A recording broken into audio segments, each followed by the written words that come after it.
It's comforting to think like, oh, well, it's just a matter of reps. Whoever gets the most reps is the best. That's not how it works. How fast do tendons heal? This is a loaded question. You're listening to the PJF Podcast, a show dedicated to decoding elite sports performance and fitness. I'm Paul Fabritz, and I'm an MBA strength and conditioning and performance trainer. If you want to become superhuman, take your fitness, and take your sports performance to the next level, this is the podcast for you. Let's do it. What's going on, my squids? Welcome to episode 56 of the PJF Podcast. We got some good stuff coming today. I'm going to jump straight into it. Next topic that I want to dive into is the 10,000 hour rule. I made a post on Instagram recently about Kyrie, and I was saying, like, I was watching his high school mixtapes, and if you haven't watched his high school stuff, go back and watch his high school mixtapes, like his Ball is Life high school mixtapes. And what you'll see is his handle was probably better than anybody ever in the NBA at age 17. Like, it was absurd how good he was in high school. The finishing package, everything, like everything that you see today, like obviously he's better now, but everything that you see, he had a lot of that in high school. And so that got me thinking, like, when we see these kids, like a 17-year-old Kyrie, who has better handles than any NBA player in history. And some of these NBA players are 34 and they've been doing ball handling drills every single day their entire lives. So it's not a matter of reps. It's comforting to think like, oh, well, it's just a matter of reps. Whoever gets the most reps is the best. That's not how it works, right? Kyrie is half their age. There's no way that he can compete in terms of pure repetition.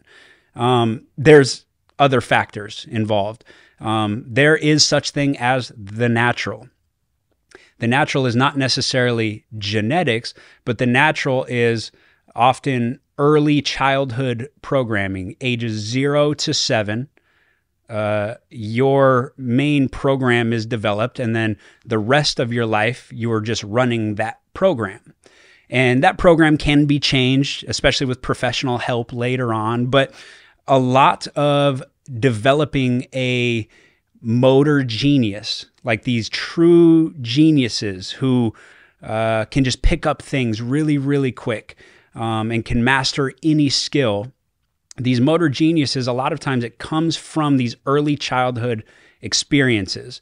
And I just believe that there is such thing as these childhood prodigies. And so back to the idea of the 10,000 hour rule, we now know that that's a myth, right?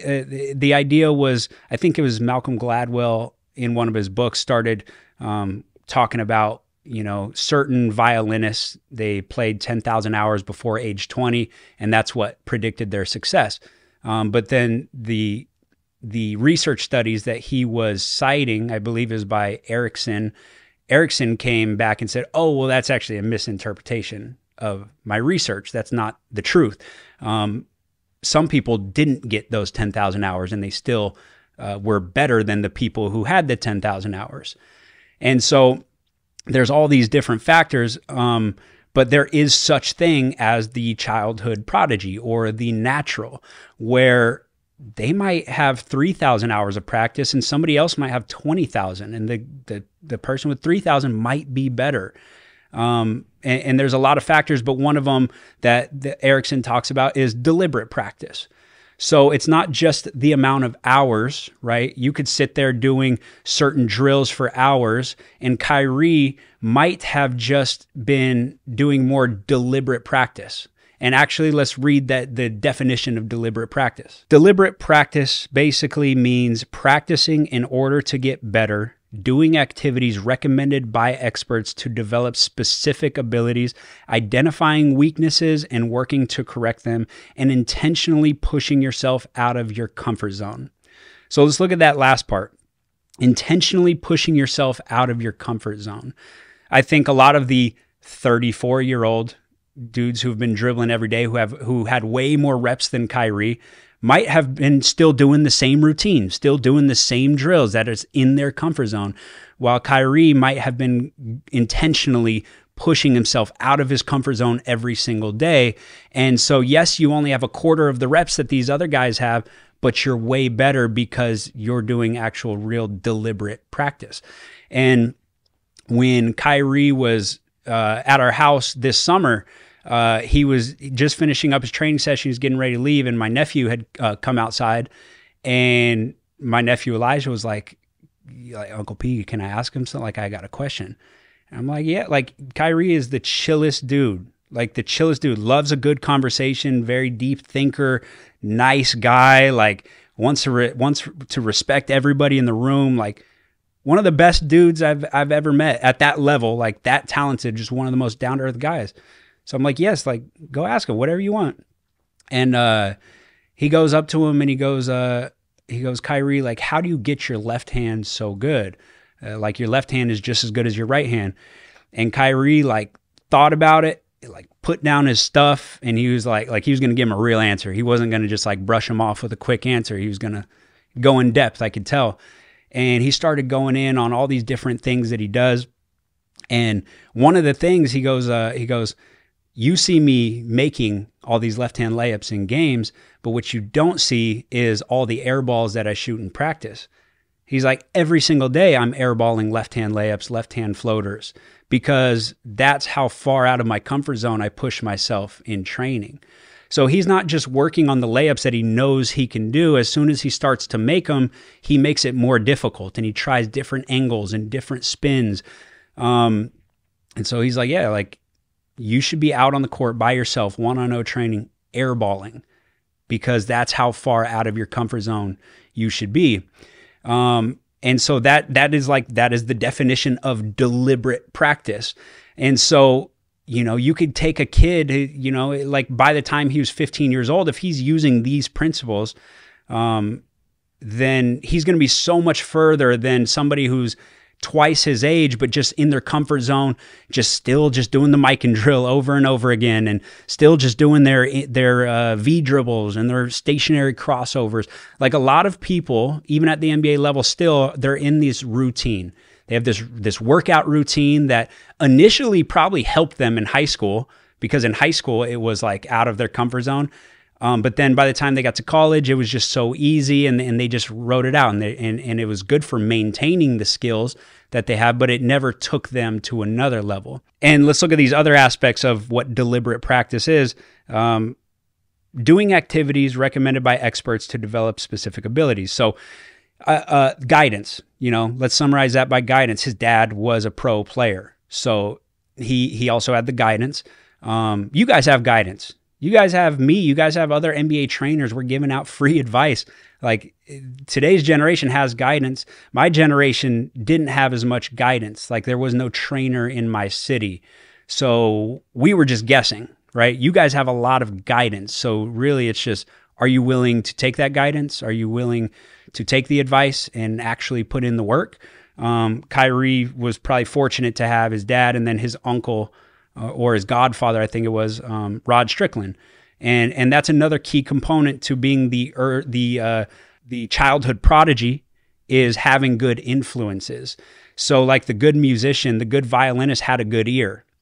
Maybe their parents exposed them to good music early on, age 0 to 7. Early on, they're exposed to good music. And so they develop this ear. And so they hear music a little bit different. So you're obviously, if you hear music at a whole different level and you appreciate good music, once you get down to making music and putting in your hours towards your craft, it's going to come a lot faster because you had good influences. Same is true of a basketball player. Like if you have really good influences and you have a good eye, like I would say a player like Kyrie probably had a really good eye early on, and he's watching Rod Strickland and like that's his hero. And you can mimic what your heroes do. And so his hero is one of the best under the rim finishers. If you look at a compilation between him and Rod Strickland, their layup package is identical. Rod had the most insane handle, the most insane under the rim layup package. And Kyrie is soaking this in as a young kid. And so then he goes out in the yard or at the park, and he tries this stuff, and he develops, it's called mirror neurons in the brain, and that's your ability to see something and then go mimic it. And I think that this is a skill in itself that all the naturals have, is you could just show them and they don't need an in-depth description. They don't need words. They just, boom, I can do exactly what you just showed me. And so these guys with developed mirror neurons, if they have good influences, they can go mirror those influences. And what took Rod 20 years to develop, Kyrie could probably mimic in 2 years, right? That's crazy to think about. So think about the accelerated growth. And there's this, I'm going on a tangent, but this is a good tangent. It's worth it.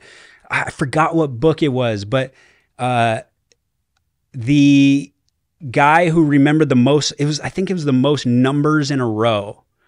It took him like 30 years to break the record, right? Of like remembering the most numbers.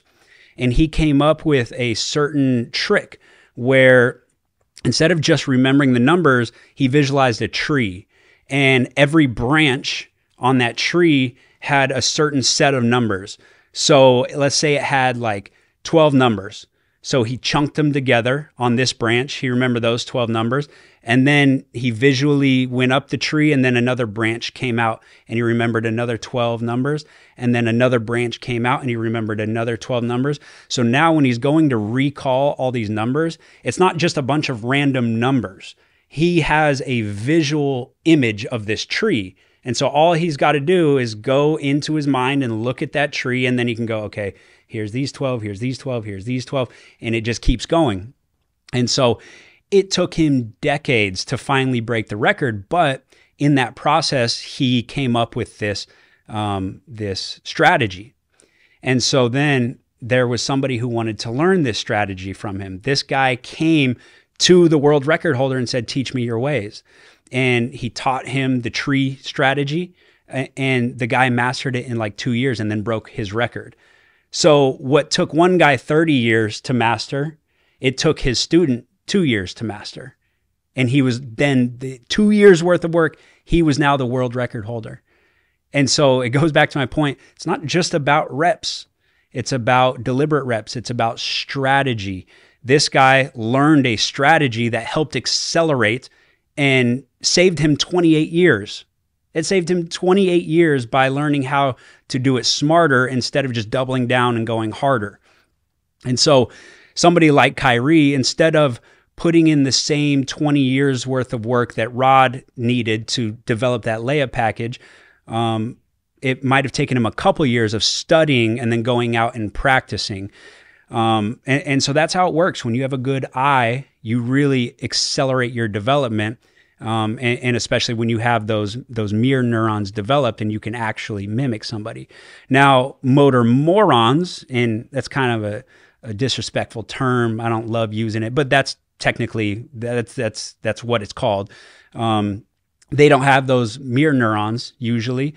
And so these are the players where you can't just show them. You show them and they just make it look so bad. And so now you need to break it down step by step. Okay, you got to put your foot here. You got to shake with your shoulder. You got to do, like, you have to break everything down step by step. And then it's going to take them 30 days to even make it look decent 1-on-0. And then it's going to take another 30 days to another 60 days to be able to like understand the context of like, okay, this is when I would actually use that move. And then it's going to take another 30 days or another 60 days to move it from the conscious to the subconscious to where now I can actually just pull it out in a game. And so I think we bunch everybody together and we assume like, okay, if you're going to teach a move, it's going to take you 3 months to a year before you could actually use it in a game.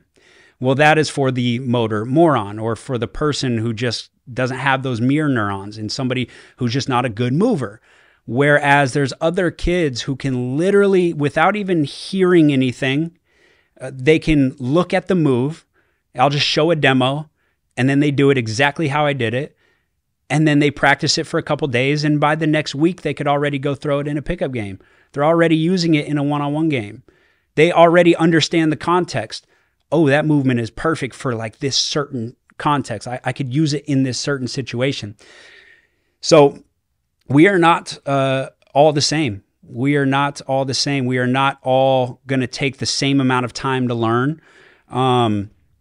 And I feel like you can't just look at things in terms of it's strictly about the hours. You have to develop the program. You have to go out of your way to try to develop kids into these motor geniuses. How do we do that? Well, giving them the right influences. I always tell kids, like, every good move that you see on TV, you should try. Now, a lot of people go, no, that your bag's going to be too deep. You don't want a deep bag. You're going to become a jack of all trades and a master of none. You want to master 2 moves and the counters to those moves. Okay, I get it. When it's time to put in reps, like you're trying to master certain moves, yeah, you might only want to put in a lot of reps on like 3 moves, master those, get the counters to the counters. You're going to be pretty good at basketball if you have like 3 moves and then all the counters. I get it.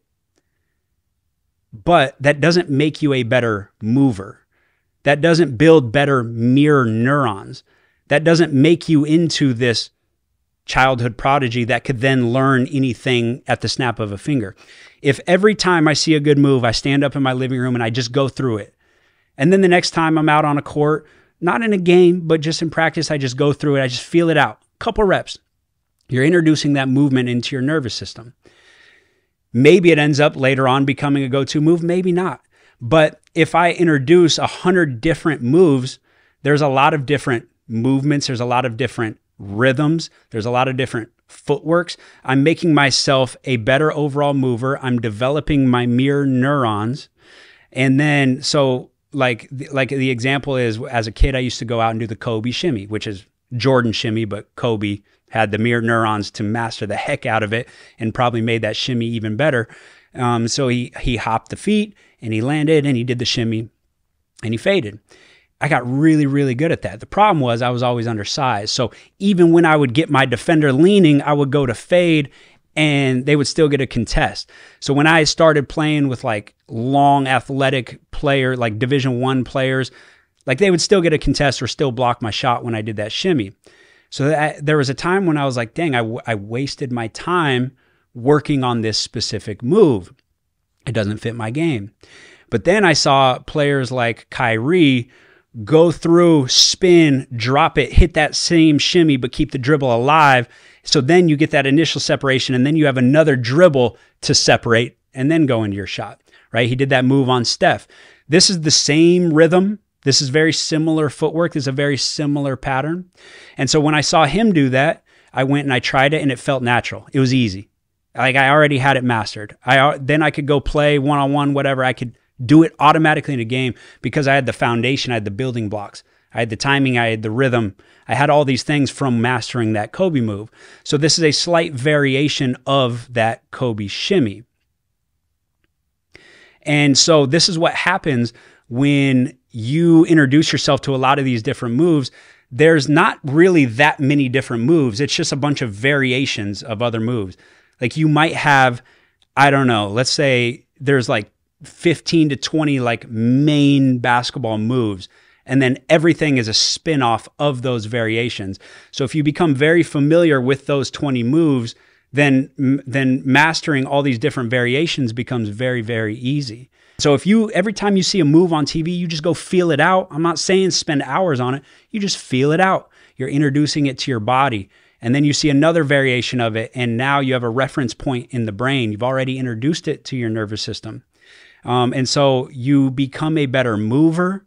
You become a better learner. You develop better mirror neurons.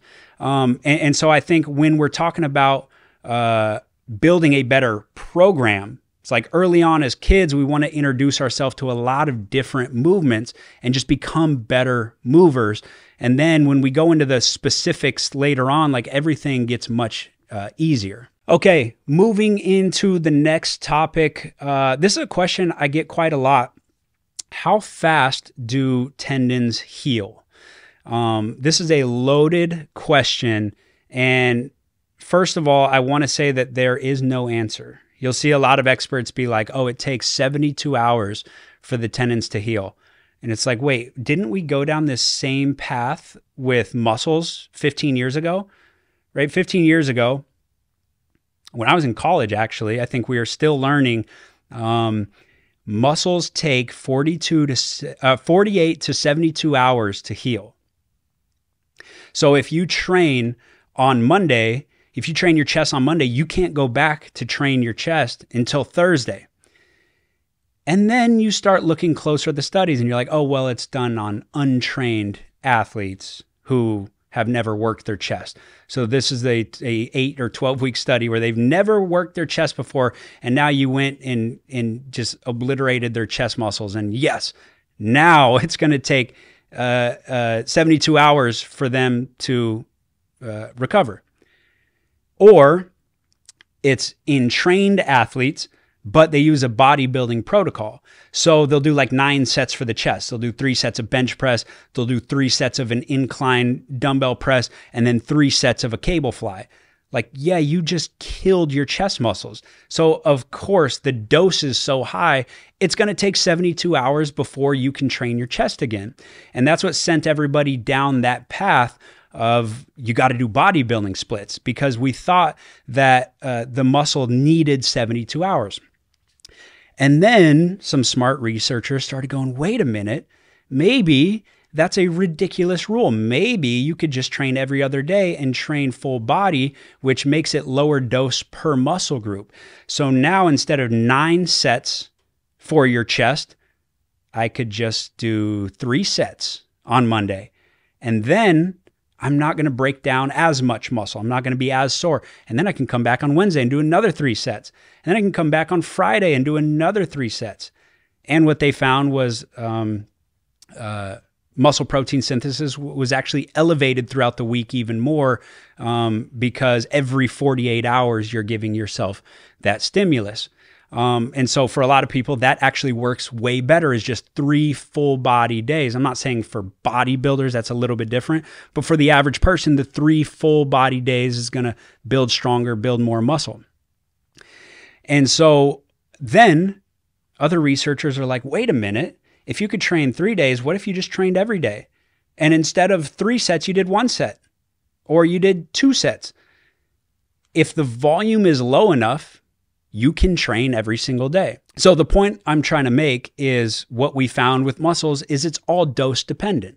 So if you give yourself a huge dose, then yes, you might need 72 hours or even longer. And if you give yourself a small dose, like you microdose, you could end up doing it every single day because you're causing much less muscle breakdown. So now we're in 2024 and experts are still saying, well, the tendons heal so slow, it's going to take at least 72 hours. And like, yeah, it could if you do a really hard workout and it's high volume, or you're untrained and you just got into a training program. Yes, it might take 72 hours. It might take even longer. Maybe maybe you did actual damage to a tendon, and it's going to take weeks for it to actually heal. And so it's all dose dependent. However, to say it's 72 hours is false, because if you do less damage to it, it's going to be 48. If you do even less damage to it, it's going to be 24. Like every day, our tendons are breaking down during the day. It's rebuilding at night. It's breaking down during the day. It's rebuilding at night.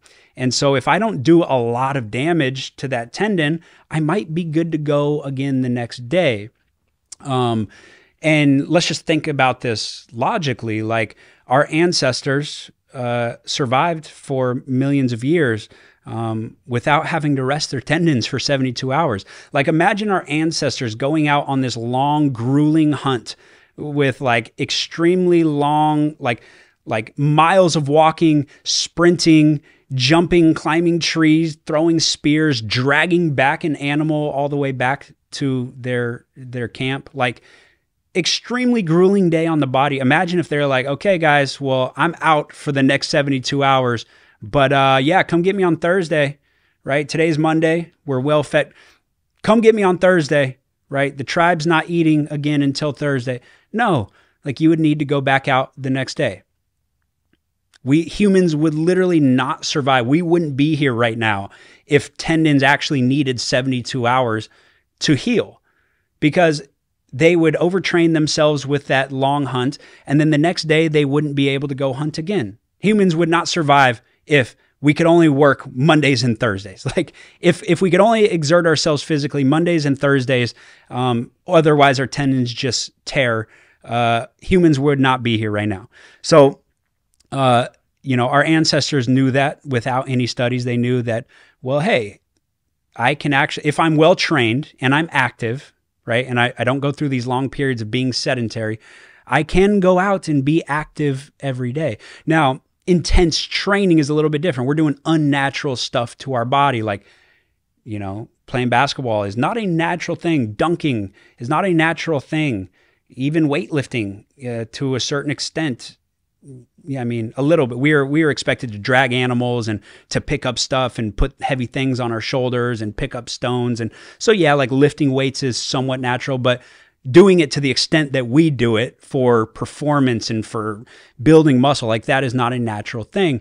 So I'm not saying that you can train hard every day, but once you start to understand that everything is dose dependent, cartilage, tendon, muscle, bone, it will all adapt. And yes, cartilage and tendon is going to be much slower to adapt than muscle, but it is all dose dependent.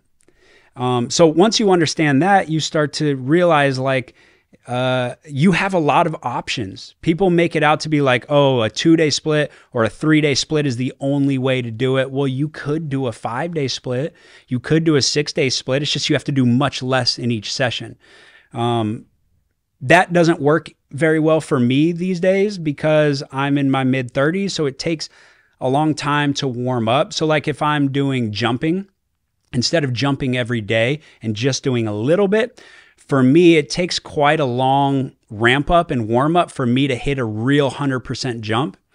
And so by the time I'm warmed up and I'm feeling bouncy, I got to stay there and I got to get some reps because I don't have the time every day to go through that long warm up and be like, all right, I'm feeling good. And then just go do like 5 jumps, right? So for me right now, it would be more of that Monday, Thursday. I'm going to hit a higher dose while I'm feeling good. I'm going to rep it out. And yes, I will be sore the next day. And I might even be sore the day after that. But, if this is Monday, by the time Thursday comes around, I'm going to be ready to go do it again. But when I was younger, when I was in my 20s and I played basketball every day, I mean, imagine the amount of damage that the tendons are taking and your body adapts and you learn to do it every day. And NBA players are doing it almost every day. And so it's dose dependent, and it is also dependent on where your body is, what you can actually handle. So for practical advice for you guys, we like to use the rollover method. So all of our programs, let's say you're on are unranked and you're doing the basketball strength code and it's calling for 3 full body days. You train on Monday. And then the next day we have you doing some stuff, but it's not really lifting. Maybe you're doing some lower intensity mobility work, some core, maybe some low level endurance. And then Wednesday comes around, you got another full body lift. If you're still sore, like your muscles are still sore, chances are good that your tendons also aren't fully healed because tendons are going to take longer than the muscle. So if muscles are still sore, I think it's a pretty safe assumption to say, hey, my tendons probably aren't ready. My cartilage might not be all the way ready. And so use the rollover method. You take that day, you push it to the next day. So you could do another low intensity day on Wednesday. And then on Thursday, you go back and you do Wednesday's lift as long as the soreness dissipated, right? And so that goes for really all of our programs. If you're sore on the day that you're supposed to do another intense lower body lift, or even a moderate intensity lower body lift, or jumping or sprinting, move it to the next day. The next day you come in, warm up. Am I still sore? If you're still sore, move it to the next day. Now you got to go back and adjust because you did too much on Monday. You shouldn't be sore for that long. I want you to be recovered 48 hours after the session, which means that you're not ready for the 3-day a week, or you're not ready for these high volume days. So you'd cut back by like 50%. So cut back 50% on the sets. And then assess yourself. Now you cut back 50% and then you gradually ramp up that volume until you can handle doing that full day and then still being recovered for Wednesday, and then doing that full day, still being recovered for Friday. So that's always the advice I give for all of our programs is, you know, dip your toe in the water at first, start at a really low volume and then gradually up it. But also, if you do train so hard that you are still sore 48 hours later, skip that day, roll it to the next one, or replace that day with a lower intensity zone 2 cardio, low impact cardio, you know, do some core, do some mobility, go get more shots, like just do low intensity stuff. And then the next day come back and hit your more intense lift. Because people think that pushing through that soreness is good, but there's other things like tendon and like your muscles could get through it probably. But your tendons and your joints, your cartilage, like if your muscles are still sore, those things are probably still trying to heal, and you don't want to go break it down again because now you're just breaking down more and more. And at some point that could become an overuse injury that just lingers. So, you know, you're better off underdoing it a little bit than overdoing it a little bit. And look, that's probably only going to apply to your first couple weeks of a program. At some point, you become really adapted. And there's a point in the vert code elite where we end up going 4 days. We do back-to-backs. So it'll be like a high intensity, but very, very, very low volume strength day. And then the next day you're doing your sprints and you're doing your plyos or you're doing a dunk session. And so, yeah, it's back to back, but we've built up to that point, right? We're not just throwing you in the fire with back-to-back days. And I do think it's important to be able to handle back-to-backs at some point, because when you go play basketball, you're going to have to handle back-to-backs. When you go play on your weekend tournaments, that's the ultimate back-to-back. That's like 4 games on Saturday, 4 games on Sunday. That's the ultimate back-to-back. If our body can't handle that and our tendons aren't used to bouncing back quickly, then we're just going to, rupture our tendons every weekend. So it is important to eventually be able to handle some intense back-to-backs, but you got to build to that gradually. And then, like I said, it's dose dependent. So we're not doing high volume back-to-backs. Like we're taking your sprint and your plyometric volume down significantly. And then the day before that, your strength day, we're taking that down significantly. So that strength day is not causing any soreness, right? And then you do your plyo day, you still feel fresh. And then you take your Wednesday off, and then we come back and we do our strength on Thursday, and then we do our plyo on Friday, and then we take the weekend off. So this is like, this is the most, that's the highest frequency that I would go. I think that's the highest frequency we go on any of our programs.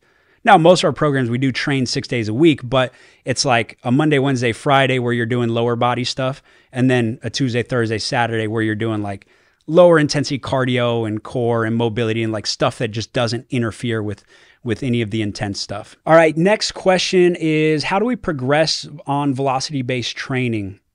So if you have a way to track velocity on the bar, this is something I've talked about a lot, and there's a lot of different ways to do it, and it's a loaded question. This is something that would need like a 3-hour webinar to really cover, but I'm going to give you the most simple way. And especially if I'm training like athletes in groups, like sometimes I'll have 6 athletes in a group. It's really hard to individualize things. What we can do is just say, all right, you're going to squat at 0.6 meters per second.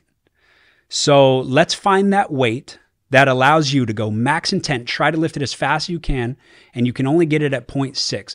So conventionally, that would be seen as accelerative strength. Like absolute strength is below like 0.5. And so I like that range right there, like 0.5, 0.6 when we're talking about really developing strength. And so, yeah, I mean, let's go light. Let's go 45 pounds on the bar and let's try to move it as fast as you can. And a lot of the advanced athletes will be like above 1 meter per second. Okay, that's too light. Let's throw more weight on. Do it again. And now they're at 0.9. Okay, too light. Let's throw on more. And now they're at 0.7. All right, still a little bit too light. Let's go a little bit heavier. And now they're at 0.6. So now we're in our sweet zone. right? So that is the weight that we're going to stay at. And now, week after week, they're going to start to accelerate that weight faster. So I'm not trying to go up in weight yet. I'm staying at that same weight. And now once they start accelerating that weight at 0.7, 0.8, all right, let's add more weight. So essentially, you could just carve out a block of, say, 8 weeks and just say, I'm going to lift as much weight as I possibly can while staying at 0.6 meters per second. So each week, you're going to be able to add a little bit of weight to the bar, staying at 0.6. And the reason I like 0.6 is it's kind of that sweet spot where reps aren't grindy.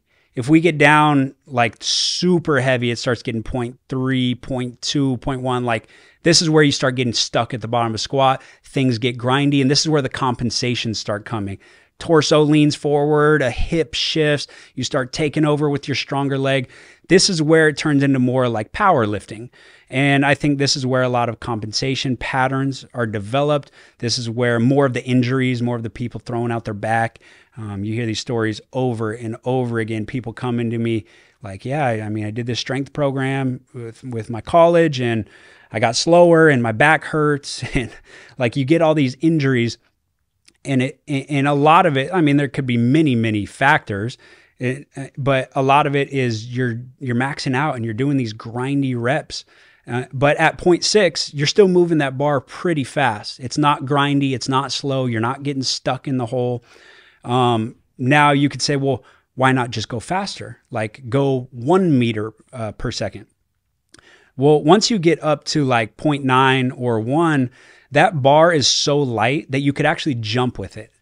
So that's where it turns into like an exercise where there's just this long deceleration phase. Because if it's so light that I can lift it beyond 1 meter per second, at the bottom, I'm getting some decent early acceleration, and then immediately I'm trying to slow myself down so that my feet don't leave the ground, right? Because this is a squat exercise. This isn't a jump squat. So you're trying to keep your feet down on the ground. So very early on, you start to put on the brakes. And so you're not getting any type of acceleration in the top half of that range of motion.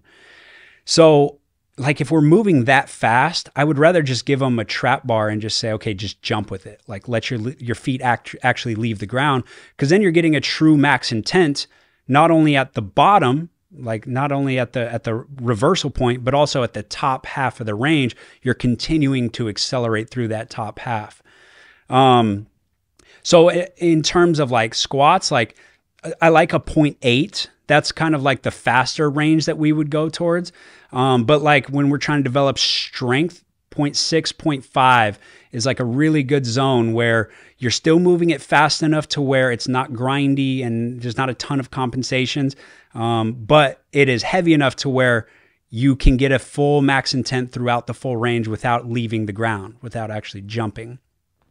So that is like the easiest way to progress, in my opinion, is just set out like an 8-week block and just be like, all right, 0.6, let's see how freaking strong you can get. Let's see how much weight you can put on that bar week after week and continue to move it at 0.6. And I know a lot of you guys don't have a VBT device, but you can, like before VBT came out, I used to just clock our athletes, or you could use like a Coach's Eye app or one of these apps where you can take the rep. So take the last rep and you could put it into an app like Coach's Eye and then set the timer and just go, okay, when they first start to initiate the concentric, when they first start to come up, start that clock. And then when they lock out, when they get to the top, stop the clock. If it's taking them half a second, that's a little bit better. And what you want to find is just that consistency. So how heavy can I go while keeping that concentric at like half a second? Or, you know, so that's like the low budget way to do it, but at least it, one, drives intent because you know you're being timed, and two, it keeps you away from the really, really slow, grindy stuff. And it keeps you in that mindset of, okay, even though this weight is getting heavier, I still have to lift this in like under half a second. All right, guys, that is it for today. Thanks for tuning in. As always, you can go to pjfperformance.com and you can check out all of our programs. We got the Unranked Academy. That's our best program for basketball players who are trying to transform athleticism and skill and IQ. It's 360 development. It's everything that you need. If you're trying to just you lose fat, gain muscle, get bouncy, you're an average gym goer, fat don't fly is a great option. Vert Code Elite, Vert Code Bodyweight, we're talking hundreds of thousands of users have used it and we're consistently getting crazy results. So if you're just trying to improve bounce and explosiveness, those are great programs. If you're like a soccer player, football player, you're trying to get faster, Speed Code is one of the best programs that we have. But for now, go check out pjfperformance.com. Let's get to work. Until next time, I'm out.